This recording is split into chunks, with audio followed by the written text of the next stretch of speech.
conversation. How your thoughts are impacting your fertility. So before I talk, I'm going to read from a little excerpt from each book, okay?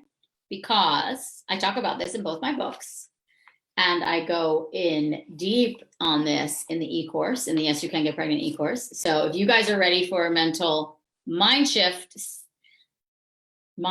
shift, join me in that e-course. Cart closes tomorrow. Okay, let's be honest. I'm going to read from Yes You Can Get Pregnant, page 105. Are you approaching getting pregnant like a work project for a job that feels beyond your innate capabilities? Are you so tense over the topic of fertility rejuvenation that you're reading this book with your shoulders up to your ears, or sitting following me right now with you, like waiting for me to answer your question? Is every menstrual cycle a new opportunity for you to beat yourself up for not being pregnant? Are you walking around staring at every pregnant woman you see and feeling anger or resentment, or like she's the lucky one and you're the unlucky one? Or why is it so hard for me and so easy for everyone else? Do you think you are undeserving of having everything you want, especially pregnancy? I just did a meditation in the Yes You Can Get Pregnant e-course group. I go live there every week for all my students, and we always do a guided meditation to start, or 98% of the time I do a meditation. Sometimes I have to rush in and out, but most of the time I do a meditation.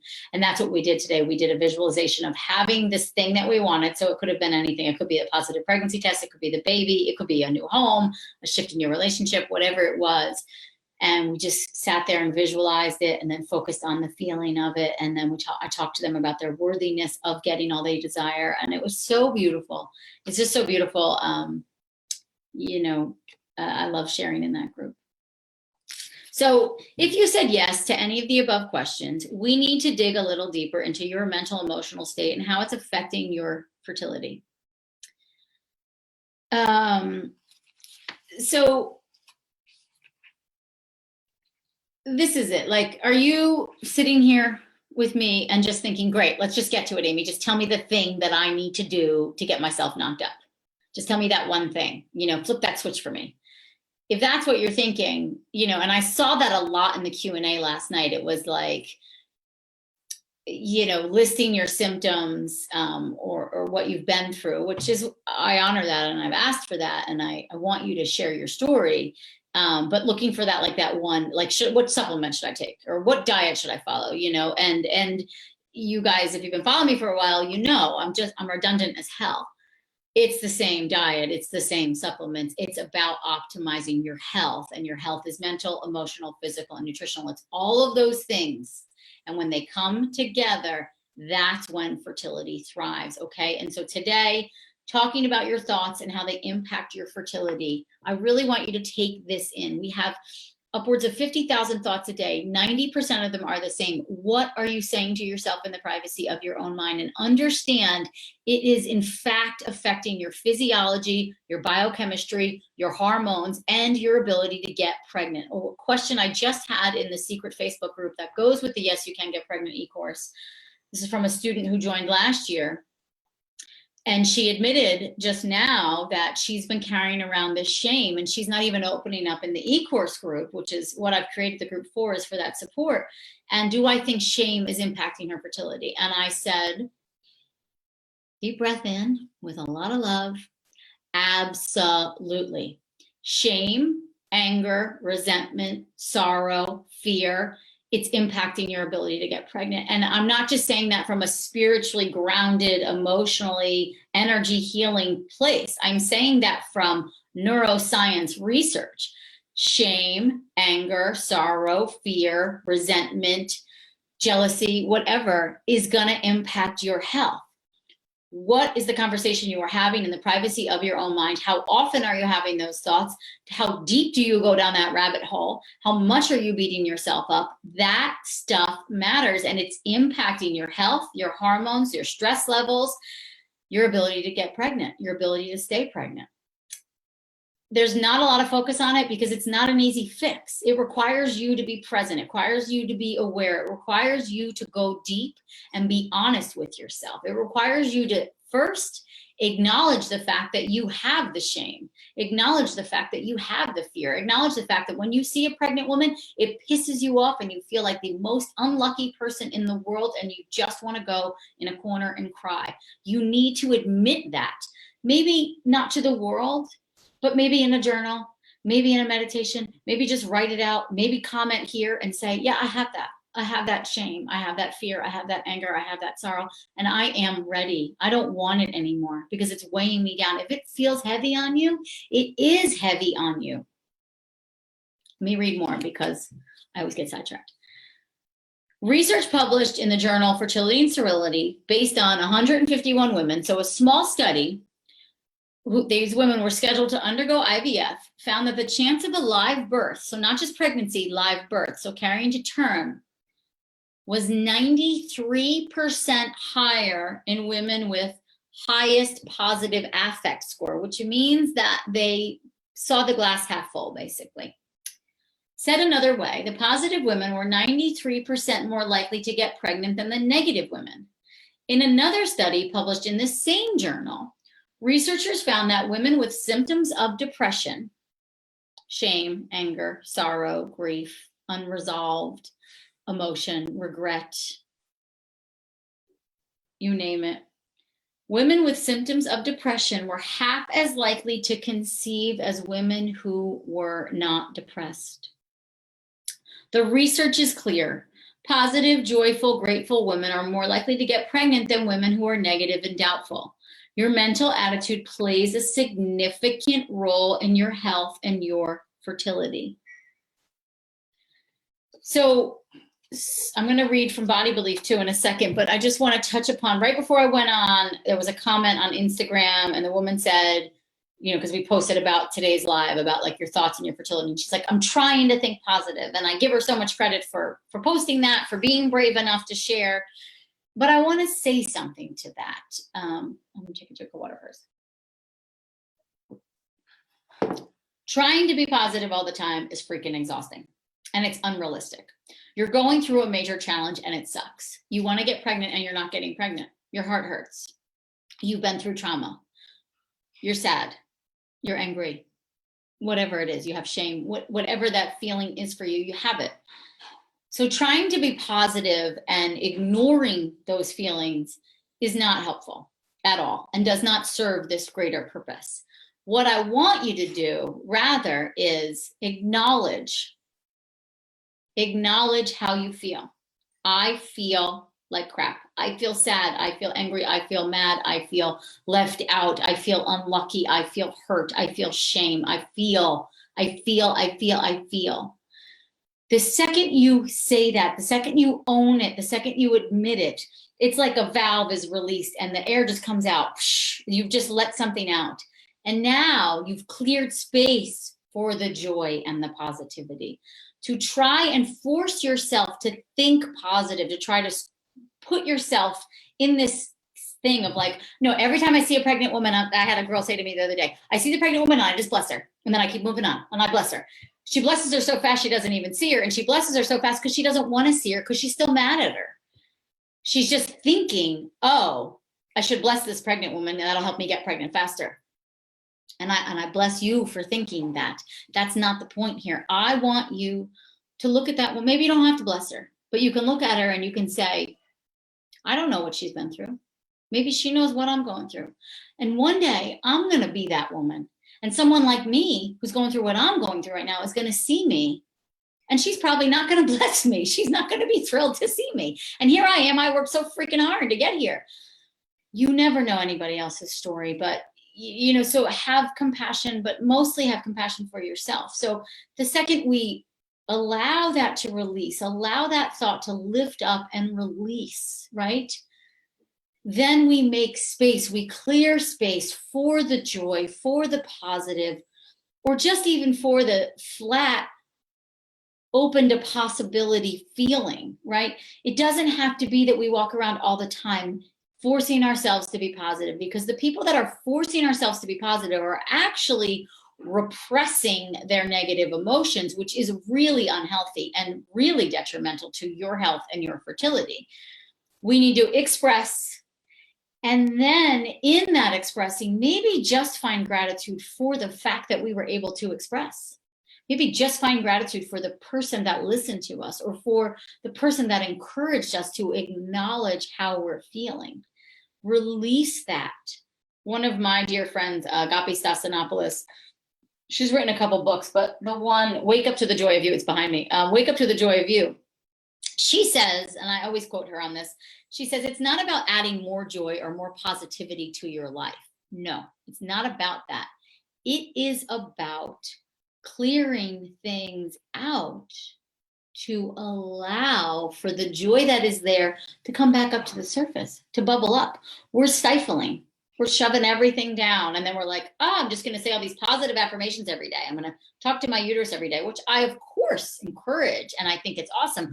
But from which place are you coming from? It's the same as the diet changes. It's like, if you're coming from a place of like, oh, I have to do this to get pregnant. I really love gluten and now I can't eat gluten. And everything sucks. I'm so deprived. Nothing works for me. Now I can't eat gluten. And look at this girl over there. She's eating granola bars and she's pregnant and I can't do that. Okay, I get it. Pizza tastes good. You know, pizza's yummy. It's fun. It's good. Granola bars. Sometimes I hit the spot, right? I'd like you to come at it from a place of, I'm going to choose to do this because it's a good way to nourish myself. I'm going to choose to do this because I haven't tried it yet. I'm going to choose to do this because I'm open to the possibilities of change, right? It's coming from this place of like getting rooted in you, what you deserve, what you're worthy of. Stop resisting yourself so much. Stop resisting the possibility so much. And really ask yourself and honor yourself, you know, honestly, how does my story serve me? How do my thoughts serve me? How does my anger, my shame, my sorrow, how is it serving me? What has been discovered recently in my e-course group with a lot of my girls, because we're doing the emotional work, because I cover it so deeply in the e-course, is that it's a defense mechanism. The emotions we feel, the anger, the resentment, the sorrow, the shame, it's protecting us because we're so scared that we're not going to get pregnant. We're so scared that it's not going to work for us. And so those emotions are serving us because they're protecting us on some level. And I want you to be honest with yourself. Do you want to continue on like that? How does that really serve you? How does that get you to the end goal? Where is the excitement that you once had about having this child? Where is the excitement you once had about creating another human being and passing on whatever you want to pass on to this person? Where did that go? And I get it. It gets lost in the shuffle for certain. There's a lot going on. It's not easy to keep up that joy and excitement 3 years in, right? I get that. But what is blocking? And so how do we release? So we first have to acknowledge, and from there, we can begin to renew our beliefs. And so this is a lot of the stuff I talk about in body belief. And I just revamped the e-course from last year to this year, and I go deep on these pieces. I have a whole new section called You and Your Beliefs, and I teach you exactly what you need to do to acknowledge, reform, and then transform those beliefs, because your thoughts, your beliefs are not serving you, especially if you're in more despair than you are in hope, especially if you're in more anger than you are in peace, especially if you have a lot less joy than you want to have. You know, one of the Q&As last night, the girl just said, I've been doing everything and now I just want to go back and I just want to enjoy my husband. I want to enjoy my life. I want to be grateful for the things that I have. I'm sick of this being my top priority. I was just thinking about this morning, Shay wrote, and it's true. So I want you to live your life. I mean, to me, that's the first priority. I want you to live your life, though, from this place of where you're nourishing and nurturing yourself. So you're tuned in to how your food choices feel, how your behavior feels, what your lifestyle choices feel like, how they feel supportive or not to you. Because if, as my spiritual teacher always says, if you eat something and feel really good about it, it's a lot sorry, if you eat something and feel really bad about it, it's a lot worse for you than if you eat something and feel really good about it. So some of you might say, oh, I feel so deprived, I'm going to go eat a slice of pizza. That's what makes me happy. And then you beat yourself up for a week because you're like, oh shit, I know I have Hashimoto's and I shouldn't be eating gluten or dairy. And now I just did both. And how is that going to impact my fertility? And then you're talking about it 2 weeks later, right? You're in it. You see, Ms. Tolan, I can totally relate. See, thank you. I know you can. I mean, I work with you guys all day long. Like you are my people. You know, and I'm not generalizing or saying your story isn't the same as someone else's story, but I'm generalizing in the sense that you are not alone, that your story is like so many other stories, and that our thoughts really do dictate our behavior, and our behavior dictates our health. And so we've got to get to the root of these thoughts, and we've got to start to choose. So when that thought comes up and you start to go down that rabbit hole of, I'm so unlucky, everybody else gets pregnant so much quicker than I do. Why is this happening to me? What's wrong with me? What am I doing wrong? What am I missing? Maybe I'm not meant to have a baby. You know, maybe I don't want this bad enough. When you start to go down that rabbit hole, it's just like, then all of a sudden what happens is the behavior becomes, F it, I'm just going to eat a bag of donuts and feel sorry for myself. And then that dictates your health. Whereas if you start to go down the rabbit hole and then you catch yourself and you say, wait, I have a choice here. I can begin right now, as Gabby Bernstein says, choose again. I can begin right now and choose again. I can choose to back up from this story and head down this path instead. And when I'm heading down this path, it doesn't mean I have to be all sunshine and roses. It does not mean that. Life doesn't have to be all, you know, Mary Poppins. It just means that you're open to possibility, that you're willing to say, my thoughts are playing a role here and I'm willing to change them. I'm willing to shift them. I'm willing to see things differently. I'm willing to look at that pregnant woman and say to myself, I don't know what her struggle was. Maybe she had a struggle just like I did. And if you knew that, you would run up and hug her. You would ask her, like, give me some hope, right? You wouldn't look at her and be like, I hate pregnant women. Everybody's pregnant but me, right? I mean, think about it. So with that, I want to read this from Body Belief because I did write the book and I think I said it pretty well in here. Okay. Where are we? Okay, so I'm on page 18. So I'm just going to cut right in. A stressful thought, a belief, creates a chemical cascade in your body. Oh, sorry. A stressful thought, comma, a belief, creates a chemical cascade in your brain that then triggers the release of hormones in your body, causing your body and its cells to experience fear, to think it's under attack. And it either has to flee the situation or fight back immediately. Your body hears everything your brain says, and it reacts accordingly. And if your brain is full of a lot of stressful and negative beliefs, your body is in a constant state of fight or flight and is merely trying to survive another attack. Your body and its trillions of cells hears everything your brain says. This is both concerning and empowering. Science shows us that negative and worrisome beliefs predispose your body to illness. Positive and hopeful beliefs are healing and curative. Medical research on beliefs shows us that beliefs can be self-fulfilling prophecies. One study showed that 79% of medical students report developing symptoms suggestive of the illnesses they are studying because of the intense focus upon the illness. Findings published in the Indian Journal of Psychiatry found that our beliefs and our thoughts are neurotransmitters. So it means there's chemicals in the brain.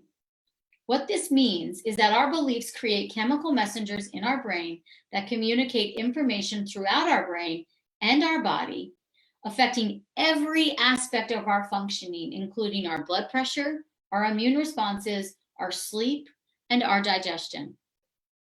Your body hears everything your brain says.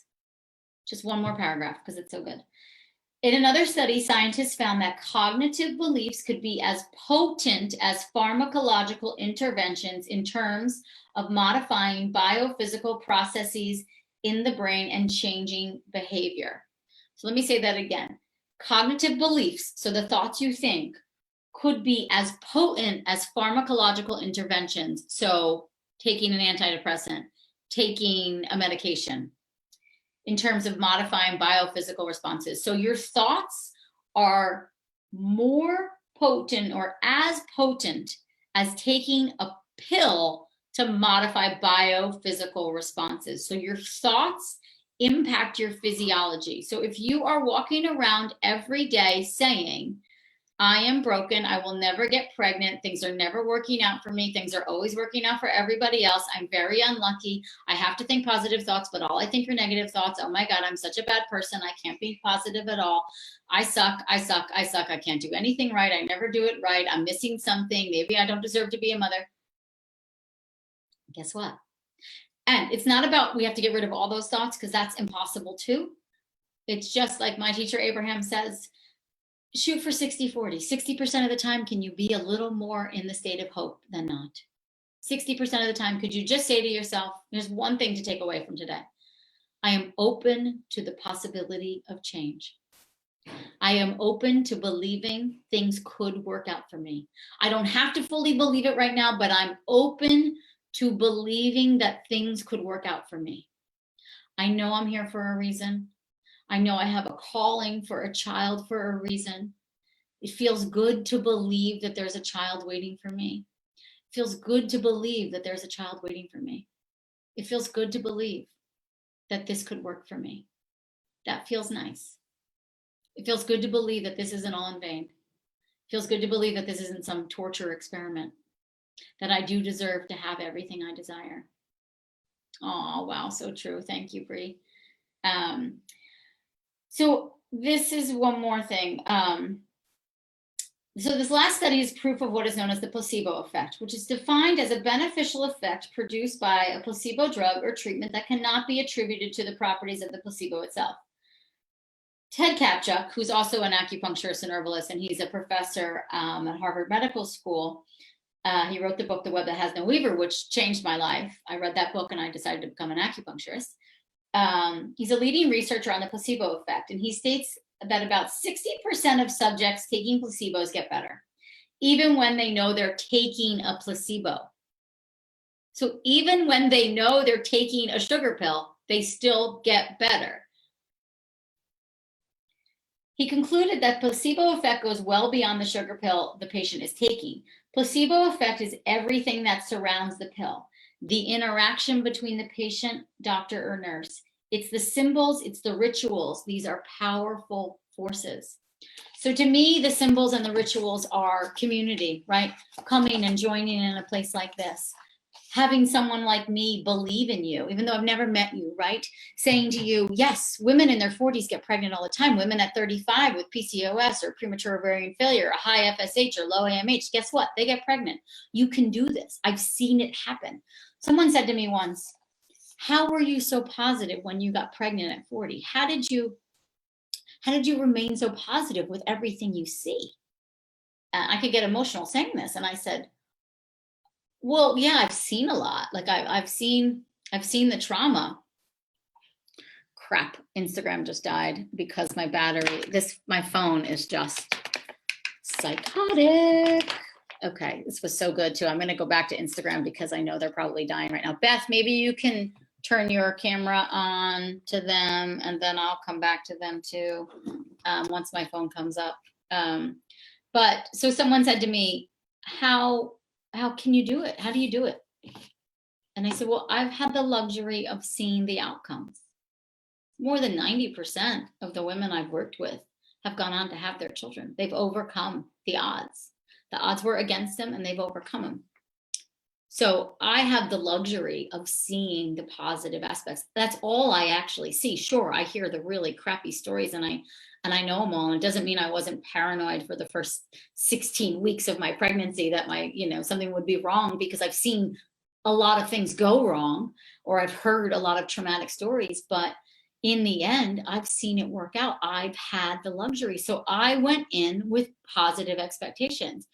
I'm 44 now and I'm not out of the game. And I know that. I have complete confidence in my body that I could go and get pregnant again if I choose to. if the timing is right, if my head and my husband's head is in the right space. That's to me the key. It's the mindset. The mindset is the key, guys, because without the mindset, we don't want to adopt the diet. We don't want to shift our behaviors because we don't think we're worthy of it. We don't think it's actually going to work. So your homework is, when you start to go down the rabbit hole of all the things that are wrong, of all the things that are broken, I want you to rather step back and say, I believe there's a possibility that things could work out. I believe that there's a possibility that things could work out. I believe there's a possibility that things could work out. I could choose to see this differently. I could choose to see this differently. I could choose to see this differently.